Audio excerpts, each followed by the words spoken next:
Hello friends, कैसे हैं आप लोग। जीतू सिन्हा मैथ क्लासेस में आपका दोबारा स्वागत है। चलिए आज हम जो है बीएसएससी जो निकला बिहार स्टाफ सिलेक्शन से जो वैकेंसी आई है उसमें जो है कुछ महत्वपूर्ण क्वेश्चन, मिसलेनियस क्वेश्चन, यानी हर चैप्टर से क्वेश्चन को देखते हैं। यानी बहुत सारे क्वेश्चन को हम लेके आए हैं प्रैक्टिस के लिए और वो सब क्वेश्चन को हम लोग आज सॉल्व करेंगे। तो चलिए स्टार्ट करते हैं। पहला क्वेश्चन देखिए, पहला क्वेश्चन में क्या बोलता है कि देखिए 2 का पावर 60, 3 का पावर 48 और 4 का पावर 36 और 5 का पावर 24 में सबसे बड़ा कौन है। तो देखिए ऐसे प्रश्नों को कैसे आप लोग सॉल्व करेंगे, ध्यान दीजिएगा। देखिए सबसे पहला क्या है, 2 का पावर 60 है, 48 है, 36 है और 24 है। सबसे पहले आप इसमें कॉमन खींचिए तो 24, देखिए 60, 48, 36 और 24 में सबसे पहले आप इसमें HCF निकालिए। तो इसमें सब इसका HCF आएगा 12, ठीक है। तो चलिए जब HCF इसका 12 आ गया तो सबको हम HCF के जो पावर जो है 12 के रूप में सजाएंगे। जैसे इसको आप देखिए, इसको आप 2 का पावर 60 था, इसको लिख सकते हैं ऐसा, 12 पंचे 60 हो जाएगा। दूसरा ध्यान दीजिएगा, 3 है और इसका 48 है, इसको भी आपको जो है बाहर पावर के रूप में लिखना है। तो देखिए 16 तिया 48 होता है, तो इसको आप लिख सकते हैं 3 गुना 12। ध्यान से समझिएगा, इसको हम 12 देखिए 16 लिख सकते हैं इसको, ठीक है। 16 तिया 48 हो गया। चलिए अगला देखिए, 4 का पावर 36 है, तो इसको 12 तोड़ेंगे तो 12 तिया 36, इसको लिखेंगे ऐसा। अब देखिए यहाँ 5 का पावर 24 है, तो इसको लिखेंगे ऐसा। देखिए सब में जो पावर 12 आ गया, नहीं यहाँ 48 है ना, 12 चौक 48, यहाँ गलती हो गया, सॉरी। तो 12 चौक 48 होता है, तो यहाँ 4 दे दीजिए और यहाँ आप दे दीजिए 12 चौक 48। देखिए सब में कॉमन पावर 12 आ गया। अब देखिए 2 का पावर 5 को हम लिख सकते हैं 32 का पावर 5, इसको हम लिख सकते हैं 81 का पावर 12, इसको लिख सकते हैं 64 और इसका पावर 12, और इसको लिख सकते हैं 25 और इसका पावर 12। अब देखिए सारा संख्या जो है अंदर का दिया गया और सबका पावर अब सेम हो गया। तो सबसे बड़ा संख्या यहाँ 81 है और उसका पावर 12 है, सबसे बड़ा यही होगा। तो हमारा ऑप्शन में क्या आंसर ये हो जाएगा, 4 का पावर 36, और देखिए 4 का पावर 36 हमारा आंसर हो जाएगा। तो ऐसे प्रश्नों को हम लोग ऐसे कॉमन लेके यानी HCF लेके इसको सॉल्व करेंगे। चलिए अगला क्वेश्चन देते हैं। नेक्स्ट सवाल देखिए, नेक्स्ट सवाल क्या है, बोलता है कि संख्याएं 1, 3,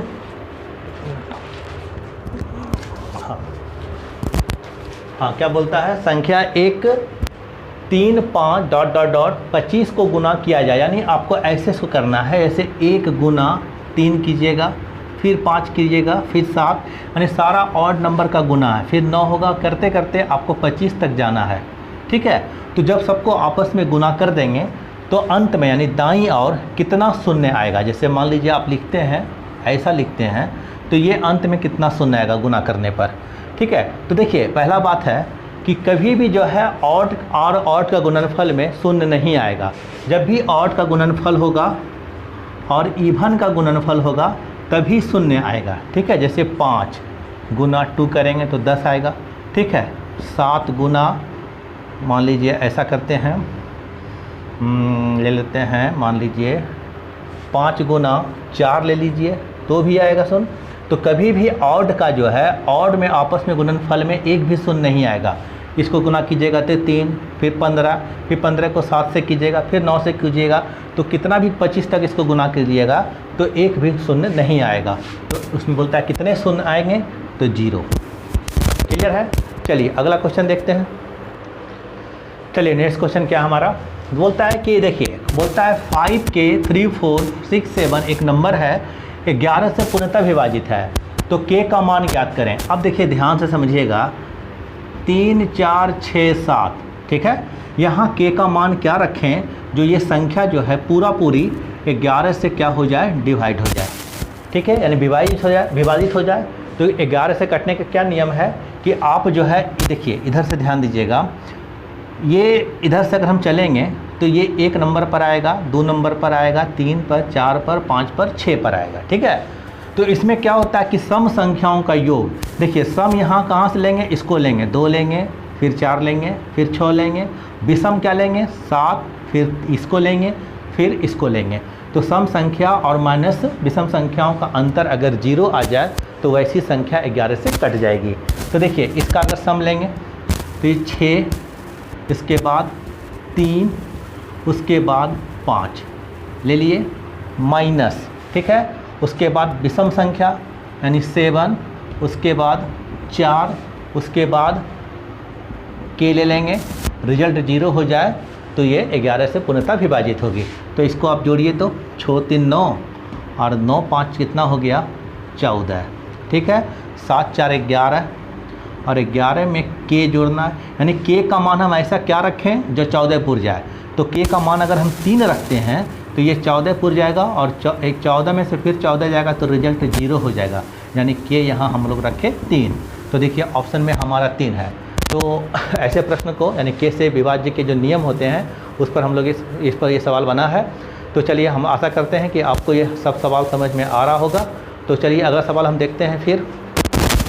चलिए देखिए अगला सवाल 2 अंकों पर आधारित प्रश्न, इसको हमने करवा दिया है। ये पिछले वीडियो आप देखिएगा पलट के, तो ऐसे सवाल को हमने करा दिया है। चलिए ये क्वेश्चन को देखिए कैसे बनेगा, बस इस सवाल को देखिए और मन ही मन इसका आंसर हम लोग बना सकते हैं। देखिए क्या बोलता है, यदि 2 अंकों की एक संख्या और उसके अंकों को पलटकर यानी उलटकर बनाई गई संख्या का योग 121 है तो मूल संख्या के अंकों का योग ज्ञात कीजिए। देखिए मान लीजिए कि कोई संख्या है 45, ठीक है, इसको जब पलट के लिखिएगा तो हो जाएगा 54। ये दोनों का जो अंकों का योग कितना आना चाहिए 121 आना चाहिए। इस तरह का क्वेश्चन दिखाया गया है, ठीक है। चलिए तो क्या मानेंगे, 2 अंकों की संख्या हम लोग क्या मानते हैं 10x प्लस वाई। ध्यान दीजिएगा 10x प्लस वाई, जहाँ y जो है इकाई स्थान पर है और x जो है दहाई के स्थान पर है। इसको जब हम पलटेंगे तो क्या हो जाएगा, इकाई का स्थान दाहिनी पर चला जाएगा और दाहिनी का स्थान इकाई पर चला जाएगा और दोनों का जो योग होगा यानी दोनों का जो सम होगा वह 121 के बराबर होगा। चलिए इसको जब सॉल्व कीजिएगा तो 10x और एगो x कितना हो जाएगा 11x, y और 10y 11y बराबर 121। इससे कॉमन क्या लीजिएगा 11x प्लस y का मान कितना 121 और ये कट गया, x प्लस y का मान 11 आ गया, ठीक है। तो चलिए इसका आंसर क्या हो जाएगा, यानी संख्याओं के अंकों का योग, मतलब जो भी संख्या रहा होगा, मान लीजिए 45 तो 4 5 9 लिख सकते हैं, ठीक है। तो इसका अंकों का योग कितना आएगा 11 आएगा और यहाँ हमारा ऑप्शन 11 है। चलिए अगला क्वेश्चन लेते हैं हम लोग। चलिए अगला सवाल जो है हमारा घातांक और करने का सवाल है। देखिए क्या बोलता है कि 3 का पावर n अंडर रूट 243 दिया हुआ है तो n का मान ज्ञात क्या होगा, n का मान क्या होगा। चलिए क्या ऐसे प्रश्नों को कैसे सॉल्व करेंगे। देखिए 3 का पावर n है और रूट हटाने के लिए इसका हाफ लगाएंगे ऐसा, या फिर से समझिए रूट हटाएंगे तो इसका पावर हाफ लगेगा। अब इसको तोड़िए, देखिए यहाँ 243 है और इसको आप 3 के टर्म में तोड़िएगा, ये हो जाएगा 81, फिर 3 से खिलाएंगे तो 27 हो जाएगा, ठीक है। फिर 3 से दीजिएगा तो कितना हो जाएगा 9, फिर 3 से 3 बार में और फिर 3 से 1 2 3 4 5, यानी 3 का पावर 5 आया। चलिए इसको आप लिख सकते हैं ऐसा n/2 बराबर 3 का पावर है 5, बेस कट गया यानी n/2 बराबर 5, तो n बराबर कितना हो जाएगा 10 और इसका आंसर हो जाएगा 10। और देखिए हमारा ऑप्शन में 10 है, ठीक है। चलिए अगला क्वेश्चन देखते हैं। चलिए अगला सवाल क्या बोलता है, ध्यान से देखिएगा। बोलता है यदि एक आदमी अथवा 2 महिला अथवा 3 लड़के किसी काम को 44 दिन में समाप्त करते हैं तो एक आदमी, एक महिला और एक लड़का मिलकर किसी काम को करे तो कितना दिन लेगा। यही हमारा क्वेश्चन है और ये समय काम का क्वेश्चन है और इस पर क्वेश्चन जो है बराबर एग्जाम में हर एग्जाम में आते हैं। तो चलिए देखते हैं इसको कैसे बनेगा। देखिए आप एक आदमी से काम करवाइए यानी एक मैन से काम करवाइए या 2 वोमेन से काम करवाइए या जो है 3 लड़का से काम करवाइए, 3 बॉय से काम करवाइए, तो वह किसी काम को क्या करता है 44 दिन में करता है। यानी 44 दिन में एक आदमी, 2 वोमेन और 3 लड़का, यानी सबसे शक्तिशाली आदमी है। एक आदमी के बराबर 2 वोमेन काम करती है और 2 वोमेन के बराबर 3 लड़का काम करता है। तो हम क्या करेंगे, ऐसे प्रश्नों को MDS का फॉर्मूला जो होता है उसको लगाएंगे। तो आप किसी एक को पकड़िए, एक आदमी अथवा बोल रहा है या 2 महिला या 3 लड़के, तो आप एक आदमी जो है किसी काम को 44 दिन में करता है, एगो को पकड़े। अब उसके बाद क्वेश्चन क्या बोलता है कि एक आदमी, एक ओमेन, उसके बाद एक बच्चा यानी एक लड़के से काम कराया जाए, तो मान लेते हैं ये काम x दिन में पूरा होगा। ठीक है, चलिए 1 मैन यानी इसको लिख सकते हैं मैन गुना 44। अब देखिए आदमी को रहने दीजिए यानी मैन हो गया। अब जितना भी ओमेन है उसको क्या बनाना है, आदमी बनाना है। तो देखिए इन दोनों को तुलना कीजिए, एक मैन बराबर 2 ओमेन, तो ओमेन बराबर क्या m/2। तो यहाँ ओमेन का मान कितना हो जाएगा, मैन में कन्वर्ट हो गया। अब देखिए एक बच्चा यानी एक लड़का जो है वो 3 लड़का एक आदमी के बराबर है, तो एक आदमी बराबर 3 लड़का, तो एक लड़का बराबर आदमी का 1/3। ठीक है, तो इसको हम क्या लिख सकते हैं m/3। चलिए कितना दिन में करेगा, तो x दिन में करेगा। चलिए अब क्या करना है 44m, अब इसका ले लीजिए, ये हो जाएगा एलसीएम कितना 6, और 6 हो जाएगा तो हो जाएगा 6m, इसको 3 बार में 3m 2m। ठीक है, अब देखिए 9 और 9 2 11, ये पूरा कट जाएगा के बार में, 4 बार में, अच्छा चक 24, यानी कितना दिन में करेगा, तो 24 दिन में करेगा, और हमारा आंसर 24 दिन यहाँ चलिए आ गया। तो चलिए अगला क्वेश्चन हम देखते हैं। देखिए अगला क्वेश्चन जो है बहुत ही अच्छा क्वेश्चन है। बोलता है कि x बराबर 5 + 2√6 हो तो √x + 1/√x का मान क्या होगा, और ये हमारा 4 ऑप्शन है। चलिए इसको कैसे सॉल्व करेंगे, तो क्या करना है, देखिए आपको निकालना है इसका मान x + 1/√x, ध्यान दीजिएगा।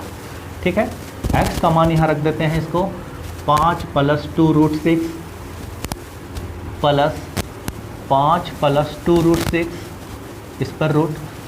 ठीक है, देखिए आप इसका रूट निकालना है यानी इसका जोड़ा लगाना पड़ेगा। तो जोड़ा लगाने के लिए ध्यान से समझिएगा, यहाँ बताते हैं कि 5 + 2√6 जो दिया है इसको आप ऐसा लिख सकते हैं 3 + 2 2√6, आप इसको ऐसा भी लिख सकते हैं। देखिए रूट का स्क्वायर √3 का स्क्वायर 3 देगा, √2 का 2 देगा, और 2√3 × √2 देगा √6, यानी ये कोई फ़र्क नहीं पड़ा ऐसा लिखे, और इसका रूट ये था। ठीक है, लेकिन हाँ इससे क्या हुआ, √3 + √2 का स्क्वायर अंदर में, यानी इसका स्क्वायर बन गया, यानी जोड़ा बैठ गया, तो इसका जोड़ा जो बैठेगा वो कितना हो जाएगा,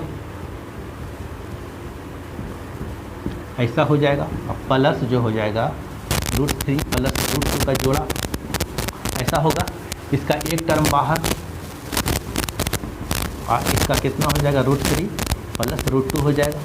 ठीक है, आप इसको रैशनलाइज कर सकते हैं, √3 - √2 और √3 - √2, चलिए हो जाएगा √3 + √2 प्लस, ध्यान दीजिएगा जब ये पूरा गुना होगा तो ये √3 - √2 हो जाएगा, और नीचे का जो पोर्शन हो जाएगा a + b a - b, यानी कितना होगा a² - b², और 3 में से 2 जाएगा तो कितना 1 बचेगा, ऐसे नीचे वाला को हटा देंगे। आप देखिए इससे क्या होगा, इससे हमारा √2 कट गया, √3 कितना हो गया 2√3, और यही हमारा आंसर होगा। 2√3 ऑप्शन में है, हाँ 3 नंबर में है, और ये हमारा आंसर होगा। चलिए नेक्स्ट सवाल देखते हैं। चलिए अगला सवाल क्या है, ध्यान दीजिएगा, बहुत ही अच्छा सवाल है ये सब। देखिए क्या बोलता है कि √6 है प्लस फिर रूट इस पर लगा हुआ है, सब पर रूट चल रहा है। ठीक है, और ऐसा ही जारी है आगे। तो यहाँ अगला स्टेप जो होगा, यहाँ इसमें क्या भराएगा, यहाँ प्लस के यहाँ प्लस, यहाँ क्या भराएगा। तो देखिए ऐसे प्रश्न को कैसे बनाएंगे जल्दी से। आप देखिए यहाँ 6 है, तो 6 के आगे ऐसा कौन सा संख्या है जो कि परफेक्ट स्क्वायर बन जाए। तो 6 के आगे 7 परफेक्ट स्क्वायर नहीं है, 8 नहीं है, 9 है, यानी 9 का रूट निकल सकता है 3। ठीक है, तो बस क्या करना है आपको, इसको 9 पुराने के लिए कितना जोड़ना होगा, तो 3 जोड़ना पड़ेगा, और 3 जोड़ने के बाद ये 9 हो जाएगा, परफेक्ट स्क्वायर बन जाएगा, यानी इसका आंसर बस 3 मार के निकलिए। ठीक है, तो चलिए अगला क्वेश्चन पे लोग आते हैं। चलिए देखिए अगला सवाल को देखिए। बोलता है कि दो संख्याओं का गुणनफल 0.008 है, उनमें से एक संख्या दूसरी संख्या का 1/5 के बराबर है, तो छोटी संख्या ज्ञात कीजिए, और ये हमारे 4 ऑप्शन दिया हुआ है। ठीक है, दो संख्याओं का गुणनफल, मान लेते हैं संख्या x है दूसरा संख्या y है, दोनों को गुना कर देंगे तो कुछ ऐसा आ जाएगा। ठीक है, चलिए इसको आप अगर उड़ाइए, इसके बदला लिखें, ऐसा लिखें, इसको और छोटा कर सकते हैं आप 2 बार में, 250 बार में, और इसको लिख सकते हैं 125। ठीक है, चलिए अब बोलता है कि दूसरी उनमें से एक संख्या जो है दूसरी संख्या का 1/5 है।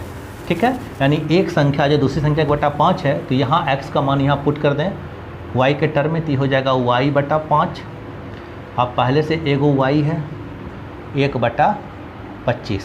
क्लियर है, चलिए ये हो जाएगा y², और ये इसको काट देगा क्या बार में, नहीं ये कटेगा नहीं, हाँ कट जाएगा, यानी एक मिनट देखिए, तो देखिए यहाँ हो जाएगा y², y गुना y, और ये कटेगा क्या बार में, 25 बार में, तो 1/25 हो जाएगा।